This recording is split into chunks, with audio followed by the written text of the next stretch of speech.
Hello friends, welcome to Kalyani's உலகம். இன்றைக்கி இந்த வீடியோவில் ஒரு சூப்பரான ஷாப்பிங் தாங்க பார்க்க போகிறீங்க. ஷாப்பிங்னு சொன்னோன்னே என்னென்னு யோசிக்கிறீங்களா? மாதத்தில் வாரத்தில் என்னங்க ஷாப்பிங் பண்ணுவோம்? மளிகை பொருட்கள் தாங்க. நானும் என்னுடைய மூத்த மகளும் மளிகை பொருட்கள் எல்லாம் வாங்குறதுக்கு குமணஞ்சாவடியில் இருக்கக்கூடிய டிமார்ட்டுக்கு போயிருந்தோங்க. அங்கே என்னென்ன மளிகை பொருட்கள் வாங்கணும், என்னென்ன ஆஃபர்ஸ் இருக்குது அப்படிங்கிறத உங்கள்கிட்ட நான் ஷேர் பண்ணிக்க போகிறேன் இந்த வீடியோவில். அதுக்கு முன்னாடி நம்ம சேனலை ஃபஸ்ட் டைமாக பார்க்குறீங்கன்னா சப்ஸ்கிரைப் பண்ணிக்கிங்க. மறக்காமல் பில் பட்டனை ப்ரெஸ் பண்ணி அதில் ஆல் ஆப்ஷனை கிளிக் பண்ணிக்கிங்க.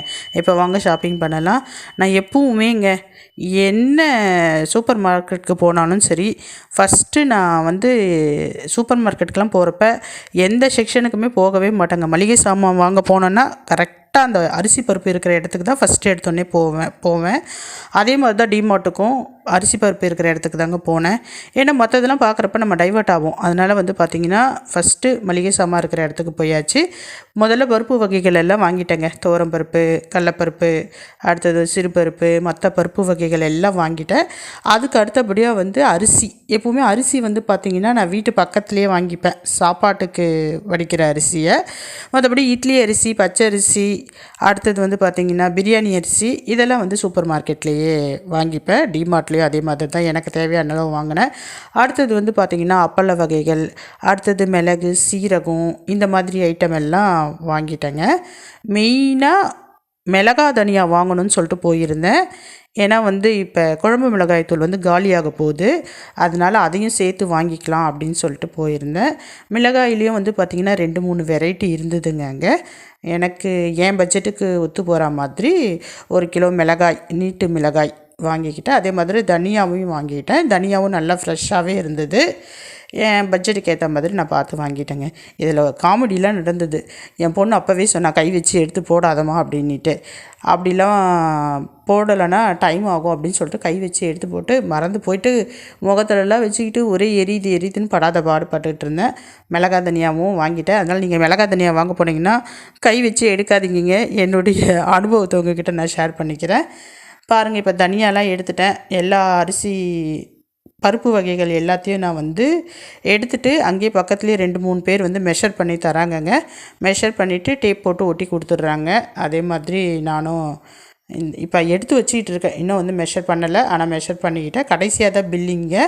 அடுத்தது மிளகு சீரகம்லாம் வாங்கிட்டு இருந்தேங்க.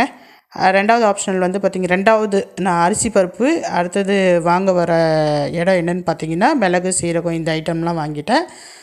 அதுக்கு அடுத்தபடியாக பார்த்திங்கன்னா சோப்பு, டிட்டர்ஜென்ட்டு, க்ரீம்ஸு, இதெல்லாமே பார்த்திங்கன்னா வாங்கியாச்சு. கடைசியாக பார்த்திங்கன்னா ஸ்நாக்ஸ் ஐட்டமுக்கு போவாங்க. கடைசி ஆப்ஷனல் தான் ஸ்நாக்ஸு. ஏதாவது பேக்கெட் ஸ்நாக்ஸு தேவைப்பட்டதுன்னா வாங்கிப்பேன். அதே மாதிரி கூல்ட்ரிங்க்ஸ் பாட்டில் ஏதாவது தேவைப்பட்டதுன்னா அதையும் வாங்கிப்பேன். இன்றைக்கி வாங்கினேன் கூல்ட்ரிங்க்ஸ். என் பொண்ணு கூல்ட்ரிங்க்ஸ் வாங்காமல் வரமாட்டா, அதனால் கூல்ட்ரிங்க்ஸையும் வாங்கியாச்சு. இதெல்லாம் வாங்கிட்டு பில் போட தான் போகிறோம் அப்படின்னு நினச்சிட்டு இருக்க நேரத்தில் என் பொண்ணு, அம்மா மேலே வாமா, ஃபஸ்ட் ஃப்ளோரில் பார்த்திங்கன்னா ட்ரெஸ் மெட்டீரியல்லாம் இருக்கான், நான் ட்ரெஸ் மெட்டீரியல்லாம் வாங்க மாட்டோமா, சும்மா போய் பார்க்கலாம் அப்படின்னு சொல்லிட்டு மேலே கூப்பிட்டு போனால், லிஃப்ட்டு இருக்குங்க. லிஃப்ட்டு யூஸ் பண்ணி ஃபஸ்ட் ஃப்ளோரும் பார்த்திங்கன்னா பெரிய நல்லா ஸ்பேஷியஸான இடமா தான் இருக்குது. அங்கே எல்லாமே இருக்குதுங்க. சுடிதார் மெட்டீரியல் இருக்குது.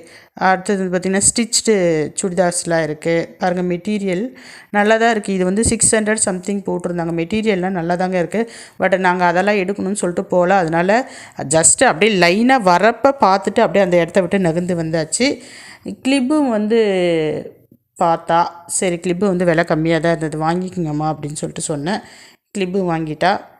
கிளிப்பு வாங்கிட்டு அவள் பார்த்துக்கிட்டே இருக்கிறப்ப நான் யதார்த்தமாக இப்படி திரும்புகிறப்ப நிறைய மேட் இருந்ததுங்க அங்கே. சரி, மழை டைமுக்கு மேட்டு யூஸ் ஆகும் அப்படின்னு சொல்லிட்டு, இது நான் மேட் வாங்கணுன்ற எண்ணமே கிடையாது, அங்கே போய் பார்த்து இருந்ததுனால எடுத்துக்கிட்டேன். அதுவும் என்னுடைய பட்ஜெட்டுக்கு ஒத்து வர மாதிரி இருந்தது. அதனால் மேட் வாங்கிக்கிட்டேன். மேட் பார்த்திங்கன்னா ஒரு 45 ருபீஸ்லேருந்தே ஸ்டார்ட் ஆகுது. 45லேருந்து 100, 200, 300, 400, 500ன்னு போயிட்டே இருக்குது. அதில் எனக்கு ஏற்ற மாதிரி ஒரு 2 மேட் எடுத்துக்கிட்டேங்க. ஒன்று பார்த்திங்கன்னா 49 ருபீஸ் அப்படின்னு சொல்லிட்டு நான் எடுத்திருந்தேன். எந்த மேட் அப்படின்னு சொல்லிட்டு பார்த்திங்கன்னா நான் சொல்கிறேன் பாருங்கள். இந்த ப்ளூ கிடையாது, இதெல்லாம் பார்த்திங்கன்னா அபோவ் 100 நினைக்கிறேன். இதெல்லாம் நான் எடுக்கலை. இதுக்கு இந்த மேட்டு தாங்க எடுத்திருந்தேன். சிம்பிளாக 2 மேட்டு எடுத்திருந்தேன். ஒன்று 49 ருபீஸு, 2 மேட்டு எடுத்துக்கிட்டேன். நல்லா தான் இருக்குது, குவாலிட்டியாக தான் இருந்தது. ரேட்டுக்கு ஏற்ற மாதிரி தான் இருந்தது பொருள். ஸோ நான் வந்து பார்த்திங்கன்னா பிளான் பண்ணாமல் வாங்கின பொருள் இந்த பொருள் தான். சரி, ஆனால் யூஸ் ஆகும், அதனால் வந்து பார்த்திங்கன்னா வாங்கிக்கிட்டேன். நான் மேட்டை எடுத்து முடிச்சுட்டு சரி பில் போட போகலாம் வாமா அப்படின்னு சொல்லிட்டு போனோம். நாங்கள் 2 பேர் மட்டும்தான் போயிருந்தோம். என் பொண்ணு வந்து பார்த்திங்கன்னா ஸ்கூல் போயிருந்தா, சின்ன பொண்ணு. அவள் வரதுக்காட்டி திரும்ப வந்துடணும் அப்படின்னு பிளான் பண்ணிவிட்டு போனோம். ஆனால் வந்து பார்த்திங்கன்னா ரொம்ப டைம் ஆகிடுச்சு. அதை முடிக்கிறதுக்காட்டி என் பொண்ணு, அம்மா எனக்கு பவுச் வேணுமா அப்படின்னு சொல்லிட்டு சொன்னால், சரி பவுச் எடுத்துக்கடி அப்படின்னு சொல்லிட்டு சொன்னேன். ரொம்ப நேரம் பார்த்து பார்த்து பார்த்து பார்த்து கடைசியாக ஒரு பவுச்சை வந்து சூஸ் பண்ணான். இப்போ கையில் எடுக்கிறா பாருங்கள், அதுதான். நல்லா இருக்காமான்னு சொல்லிட்டு கேட்டால், நல்லா இருக்குமா எடுத்துக்குமா அப்படின்னா, ரேட் எவ்வளோன்னு சொல்லிட்டு கேட்டதுக்கு ரேட் பார்த்தா அதில் வந்து பார்த்திங்கன்னா 99 ருபீஸோ என்னமோ போட்டிருந்தது. சரி ஓகேம்மா 99 ருபீஸ் தானே வாங்கிக்கிங்க அப்படின்னு சொல்லிட்டு சொன்னேன். அவளுக்கும் பிடிச்சிருந்தது, எனக்கும் பிடிச்சிருந்தது. கடைசியாக வந்து பார்த்திங்கன்னா அதில் செக் பண்ணான், ஜிப்பெல்லாம் கரெக்டாக இருக்கா அப்படின்னு சொல்லிட்டு செக் பண்ணான். ஜிப்பு எல்லாமே நல்லா தாங்க இருந்தது. பீஸ் வந்து பார்த்திங்கன்னா ஃப்ரெஷ்ஷாக தான் இருந்தது, நல்லா தான் இருந்தது. கடைசியாக வந்து பார்த்திங்கன்னா அதில் ஃபோன் வச்சு பார்த்தா, உள்ளே உட்காருதா, ஃபோன் வைக்கிற அளவுக்கு இடம் இருக்கா அப்படின்னு சொல்லிட்டு பார்த்தா. பட் வந்து பார்த்திங்கன்னா அந்த பேகு, அந்த பவுச் ரொம்ப சின்னதாக இருந்தது, ஃபோனுடைய சைஸ் பெருசாக இருக்குது. அதுக்கப்புறமேட்டு அவ்வளோ நேரம் பார்த்து பார்த்து அந்த பவுச்சையும் எடுக்கலை. கடைசியில் வச்சுட்டா, அம்மா இந்த ஃபோன் இது உள்ளரே வைக்க முடியலம்மா அப்படின்னு சொல்லிட்டு. இப்போ என்னடி பண்ணுறது அப்படின்னு. சரி வாமா வேறு பார்க்கலாம் அப்படின்ட்டு மறுபடியும் முதல்ல இருந்தா அப்படின்ட்டு. ரொம்ப டைம் வேஸ்ட் ஆகுதுங்க இந்த மாதிரி சூப்பர் மார்க்கெட்லாம் போகிறப்ப. அதுக்கப்புறமேட்டு பார்த்தா நிறைய பர்ஸுங்களை பார்த்து பார்த்து பார்த்து பார்த்து பார்த்து எதுவுமே செட் ஆகலை அவளுக்கு. எல்லாமே வந்து பார்த்திங்கன்னா அவள் டேஸ்ட்டுக்கு ஏற்ற மாதிரி ஒன்று செட் ஆகலை, இல்லை காஸ்ட்லியாக இருக்குது, இல்லை ரொம்ப விலை கம்மியாக இருக்குது, இல்லை அந்த மாதிரி ஏதாவது ரொம்ப பிடிச்சிருந்ததுன்னா ஜிப்பு அந்த மாதிரி கொஞ்சம் ப்ராப்ளமாக இருந்தது. கடைசியாக பார்த்து பார்த்து ஒரு வழியாக ஒரு பவுச் ஒன்று எடுத்துக்கிட்டா. அவளுடைய ஃபோன் வந்து உள்ளே கரெக்டாக பர்ஃபெக்டாக உள்ளே உட்கார்ற மாதிரி ஒரு பவுச் ஒன்று எடுத்துக்கிட்டா. அந்த பவுச்லேயே உள்ள ஜிப்பு இருக்குமா அப்படின்னு சொல்லிட்டு சொன்னேன். சரி உனக்கு பிடிச்சிருக்கா எடுத்துக்கோ, கிளம்பலாம் வா அப்படின்னு சொல்லிட்டு சொன்னேன். கடைசியில் பவுச் எடுத்து முடிச்சிட்டா. கையில் வச்சுருக்கா பாருங்கள், பிளாக் கலர், இதுதான் எடுத்தாலே. அதுலேயே உள்ள சின்னதாக ஜிப்பு வேறு இருக்குது. அமௌண்ட் ஏதாவது விற்கணுன்னா கூட வச்சுக்கலாம். அதனால் எனக்கு இது பிடிச்சிருக்குமா, நான் எடுத்துக்கிறேன்னா. சரிம்மா எடுத்துக்குமா. என்ன அமௌண்ட் வந்து பார்த்திங்கன்னா 100 ருபீஸ்க்குள்ளே தான் இருந்தது. இதுவும் நல்லா தான் இருந்தது. லெதர் டைப்பு, லெதர் மாதிரி, ஒரிஜினல் லெதர் மாதிரி தான் இருந்தது. அவளுக்கு பிடிச்சிருக்குன்னு சொன்னான். சரி வாமா கிளம்பலான்னு போனால், இல்லைம்மா செப்பல் பார்க்கலாமாம்மா அப்படின்னு சொல்லிட்டு. இந்த செப்பல் எடுக்கிற இடத்துல தாங்க ரொம்ப டைம் வேஸ்ட் ஆச்சு. நிறைய செப்பல் இருக்குது, அவளும் நிறைய பார்த்தா, நானும் நிறைய பார்த்தேன். அவளுடைய கால் வந்து பார்த்திங்கன்னா ரொம்ப சின்ன சைஸாக இருக்கா. அவளுடைய காலுக்கு வந்து செட் ஆகவே இல்லை. எல்லாமே வந்து பார்த்திங்கன்னா ரொம்ப ஹை ஹீல்ஸ் செப்பல் தான் இருந்தது. அந்த ஹை ஹீல்ஸ்லாம் வந்து நான் யூஸ் பண்ண விட மாட்டேன். ஏன்னா அதுக்கப்புறமேட்டு ஹிப்பு ப்ராப்ளம் அது இதுன்னு. அதனால் அந்த ஹை ஹீல்ஸ்லாம் வேணாம். அவளும் போட மாட்டாள், ஓரளவுக்கு தான் போடுவாள், அதுக்கு மேலே வேண்டாம்மான்னு அவளே சொல்லிடுவாள். அதனால் செப்பலை வந்து பார்த்திங்கன்னா ரொம்ப பார்த்துக்கிட்டே இருந்தா, எதுவுமே வந்து செட் ஆகவே இல்லை. கடைசியாக வந்து பார்த்திங்கன்னா ஒரு செப்பல் வந்து பிடிச்சிருந்தது, அவளுக்கும் பிடிச்சிருந்தது, எனக்கும் பிடிச்சிருந்தது. காலில் வந்து பார்த்திங்கன்னா போட்டு பார்த்தா, நான் காமிக்கிறேன் பாருங்கள் எந்த செப்பல் அப்படின்னு சொல்லிட்டு. ஒரு மாதிரி பிளாக் கலர் செப்பல், ரொம்ப ஃப்ளாட்டடாக, அவளுக்கு காலேஜுக்கு யூஸ் பண்ணுற மாதிரி பார்த்தா. நான் சில செப்பல்லாம் எடுத்து காமிச்சா, அவளுக்கு வந்து அதெல்லாம் பிடிக்கவே இல்லை, எனக்கு வேணாமா அப்படின்ட்டா. இப்போ வந்து போட்டு பார்க்குறா பாருங்கள், அந்த செப்பல் தான் வேணும் அப்படின்னு சொல்லிட்டு சொன்னான். கடைசியில் வந்து இந்த செப்பல் தான் பிடிச்சிருக்கு அப்படின்னா. ஒரு வழியாக எல்லாத்தையும் பார்த்து வாங்கிக்கிட்டு மறுபடியும் லிஃப்ட்லேயே மேலேருந்து கீழே இறங்கியாச்சு.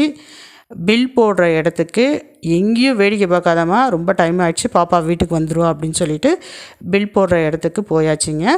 அங்கே பில் போடுற இடத்துலலாம் வந்து வீடியோ எடுக்கக்கூடாது, அதனால் அதெல்லாம் என்னால் காட்ட முடியல. அங்கே போய் ஒரு 2 நிமிஷம், கொஞ்சம் நேரம், ஒரு 5-10 நிமிஷம் வெயிட் பண்ணுற மாதிரி தான் இருந்தது, கூட்டமாக இருந்தது. அங்கே போயிட்டு பில் போட்டாச்சுங்க. இப்போ பில் போட்டுட்டு கடைசியாக வந்து பார்த்திங்கன்னா வெளியில், அதாவது வெளியிலனா அந்த ஹாலுக்கு வெளியில் வர முடியாது, ரேலியை நவுத்திக்கிட்டு அதனால் அங்கேயே கடைசியாக நம்ம வெளியில் வரப்போ பில்லு கேட்குறாங்க. பில்லு கொடுத்துட்டோன்னா அவங்க செக் பண்ணி ஃபுல்லாக நமக்கு எடுத்து வச்சிடுறாங்கங்க. நம்ம எடுத்துகிட்டு போன பேக்லாம் எடுத்து வச்சிடுறாங்க. அவ்வளோதாங்க எங்கள் ஷாப்பிங் முடிஞ்சுது. டிமார்ட்டில் வந்து பார்த்திங்கன்னா ஓரளவு விலை கம்மியாக தான் இருக்குது. மொத்தமாக வாங்குறப்ப நமக்கு லாபம் தான், இல்லைன்னு சொல்லிட்டு சொல்லலை. யாராவது வாங்கணுன்னா போய் ட்ரை பண்ணுங்கள், கண்டிப்பாக தாராளமாக வாங்கலாம். நான் வந்து இதை ஷாப்பிங் எதுக்கு காமிக்கிறேன்னு பார்த்தீங்கன்னா, அதுவும் மளிகை சாமான் வாங்குறத கண்டிப்பாக காட்டணும்னு தாங்க காமிக்கிறேன். ஏன்னா நம்ம 1ஆந்தேதியிலேருந்து 10ஆந்தேதிக்குள்ளே நான் மளிகை சாமான் வாங்கிடுவேன். என்ன சில பேர் ஃபாலோ பண்ணுறீங்கன்னு சொல்லிட்டு நான் நம்புகிறேன். ஃபாலோ பண்ணுறவங்க இதே மாதிரி மாதத்தில் முதல் வாரத்தில் மளிகை சாமானை பர்ச்சேஸ் பண்ணிவிடுங்க. அப்போ தாங்க மாதம் முழுக்க நம்ம டென்ஷன் இல்லாமல் ஸ்மூத்தனாக வந்து பார்த்திங்கன்னா ஃபேமிலியை ரன் பண்ண முடியும். அதனால் மாதத்தில் வாரத்தில் மளிகை சாமானை வாங்கிடுங்க. என்னுடைய வீடியோஸ்லாம் பிடிச்சிருந்ததுன்னா லைக் பண்ணுங்கள், கமெண்ட் பண்ணுங்கள், ஷேர் பண்ணுங்கள். ரொம்ப பிடிச்சிருந்ததுன்னா உங்கள் ஃப்ரெண்ட்ஸ் அண்ட் ஃபேமிலிக்கு ஷேர் பண்ணி எனக்கு சப்போர்ட் பண்ணுங்கள். இப்போ என்னுடைய பர்ச்சேஸ் முடிஞ்சிருச்சு. நான் கிளம்புற நேரம் வந்தாச்சு. பாய்.